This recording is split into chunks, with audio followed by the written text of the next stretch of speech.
Hello students, let us continue the lesson Control and Coordination. Human nervous system. The components of human nervous system are central nervous system CNS, peripheral nervous system PNS, autonomic nervous system ANS. Brain and spinal cord are the components of central nervous system. Name the components of central nervous system. The components of central nervous system are brain and spinal cord. Students, observe brain and spinal cord in the diagram. Brain is protected by skull or called cranium. Spinal cord is protected by the backbone. Both brain and spinal cord are covered by three membranes. They are outer dura mater, middle arachnoid and inner pia mater.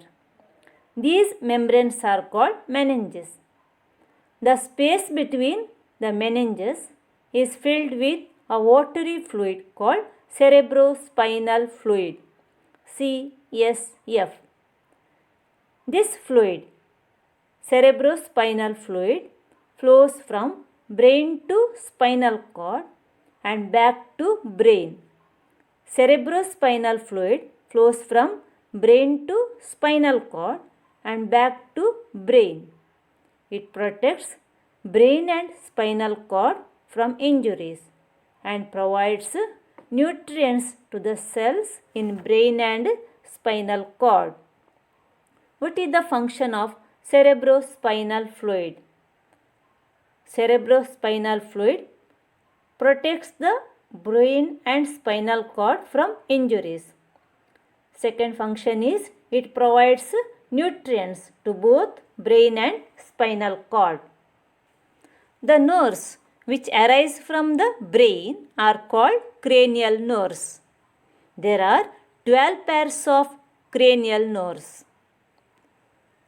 The nerves which arise from the spinal cord are called spinal nerves. There are 31 pairs of spinal nerves. Students, observe the diagrams. Let us learn the structure of human brain. Parts of human brain. The brain of adult man weighs about 1400 grams. Brain is divided into three parts: forebrain, midbrain and hindbrain. You can see the color differentiation. Forebrain, one color. Midbrain, different color. Hindbrain, one more color. Students, observe the three regions of a brain: forebrain, midbrain and hindbrain. Forebrain is the largest part of the brain. Midbrain is the smallest part of the brain. The hindbrain continues as spinal cord. Hindbrain continues as spinal cord. Now let us learn about forebrain. There are two parts in forebrain. They are cerebrum and diencephalon. Cerebrum and diencephalon are the two parts of forebrain. Now let us learn about cerebrum. Cerebrum is the largest part of the brain. Students, observe the diagram. Cerebrum is the largest part of the brain. You can see the convolutions or the foldings in the cerebrum. These convolutions or foldings increase the surface area of the cerebrum. Cerebrum consists of two equal halves called cerebral hemispheres. Left cerebral hemisphere and the right cerebral hemisphere. They are separated by a groove. Look at the diagram. Left cerebral hemisphere and the right cerebral hemisphere are separated by a groove. The nerves coming from the left side of the body are connected to the right cerebral hemisphere. The nerves coming from the right side of the body are connected to the left cerebral hemisphere. The right hemisphere controls the organs of the left side. The left hemisphere controls the organs on the right side. The right hemisphere controls the organs of the left side. The left hemisphere controls the organs on the right side, opposite side. Any injury to the left hemisphere results in paralysis of organs on the right side. Any injury to the left hemisphere results in paralysis of the organs on the right side and vice versa.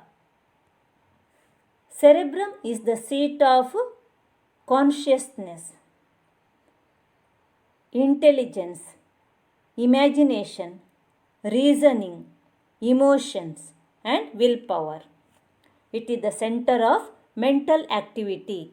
Cerebrum is the center of mental activity. It is the seat of intelligence, reasoning, imagination, willpower, emotions, memory, consciousness. There are separate areas associated with specific functions. To see, to hear, to taste, and to speak. Students, observe the diagram. There are separate centers for vision, taste, speak. Observe the diagram. Damage to any particular center affects that particular function. Damage to any particular center affects that particular function. Diencephalon. This is the second part of forebrain. Forebrain, there are two parts, cerebrum and diencephalon. Part of the brain below the cerebrum is known as diencephalon. It is divided into two regions, thalamus and hypothalamus. What is the function of thalamus? It receives nerve impulses from many sense organs and sends them to the upper region. It receives nerve impulses from sense organs. Hypothalamus. What is the function of hypothalamus? It regulates our body temperature. We are warm-blooded organisms. It regulates body temperature. It regulates water balance, thirst, appetite, hunger, and sleep.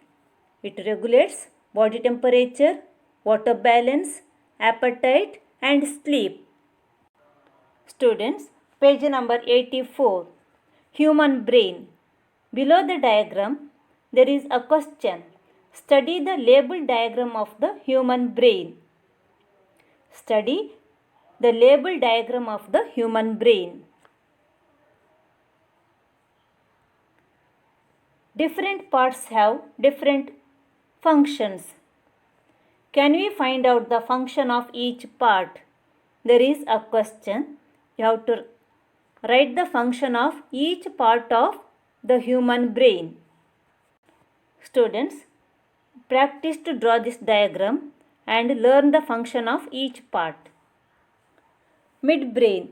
It is the smallest region of the brain. It is connecting cerebrum to the cerebellum. Name the part of the brain which connects cerebrum to the cerebellum. Name the part of the brain which connects cerebrum to the cerebellum. It is midbrain. Hindbrain.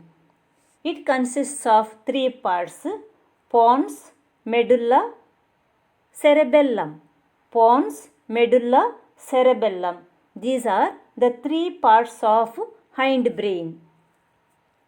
Pons is the conducting medium between cerebrum, cerebellum, and medulla. Pons is the conducting medium between cerebrum, cerebellum, and medulla. It has the controlling centers of mastication, ಆಹಾರ ಜಗಿಯುವುದು, facial expression, respiration. Pons has the controlling centers of mastication, facial expression, respiration. Cerebellum is a region which lies behind and below the cerebrum. Cerebellum is a region which lies behind and below the cerebrum. It is responsible for the maintenance of equilibrium and posture of the body. Given in your textbook, page number 84, last paragraph. Riding a bicycle, picking up a pencil. These are the functions of cerebellum. Medulla. It is the posterior most part of the brain and continues as the spinal cord. Medulla continues as spinal cord. It controls involuntary activities, breathing, heartbeat, movements of digestive tract, swallowing, omitting, enzyme secretion or salivation, blood pressure, etc. Look at the textbook, last but one paragraph, last sentence. Involuntary actions including blood pressure, salivation, omitting are controlled by the medulla in the hindbrain. Students, learn the function of each part: cerebrum, diencephalon, thalamus, hypothalamus, midbrain, hindbrain, under hindbrain, pons, cerebellum and medulla. Students, human brain is an important diagram. For 4 marks, practice this diagram, learn to label the parts, learn the function of each part. Thank you.